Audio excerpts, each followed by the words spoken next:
Bonjour et bienvenue à tous pour cette nouvelle petite série, La vie dans l'Esprit Saint, pour 9 jours, 9 versets, 9 personnes. Alors je commence la série avec un petit verset des Actes des Apôtres. C'est au chapitre 16 et c'est le verset 7.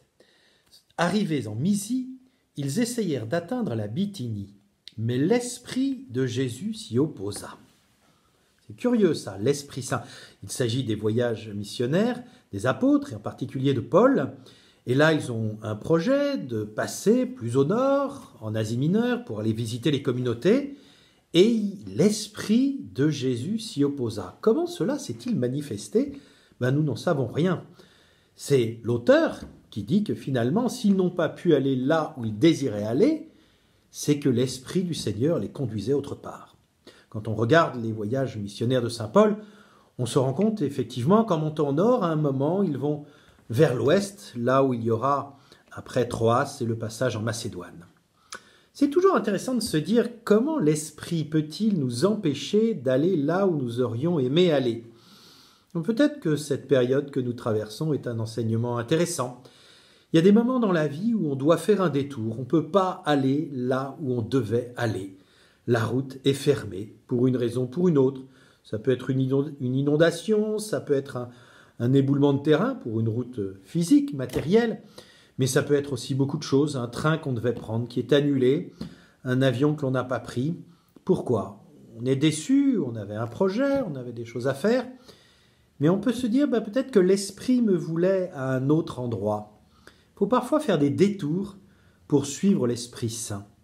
L'Esprit Saint, il nous conduit là où il veut, il est imprévisible, et ce n'est pas forcément nos projets qui correspondent exactement là où le Seigneur nous attend.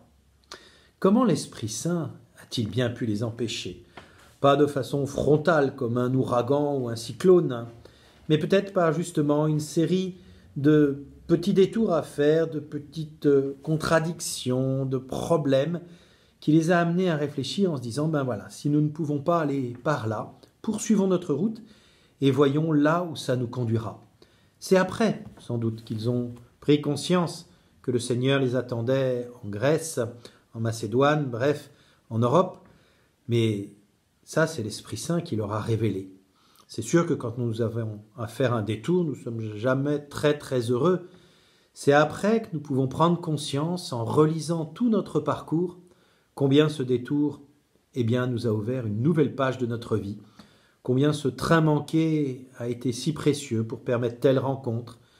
Combien cette route que nous n'avons pas pu suivre, peut-être nous a empêché de tomber dans un ravin ou d'avoir un autre accident. L'Esprit sait aussi intervenir dans notre vie de cette façon discrète. L'Esprit de Jésus peut s'opposer à nos projets pour nous conduire vers des projets plus grands et plus beaux. À bientôt!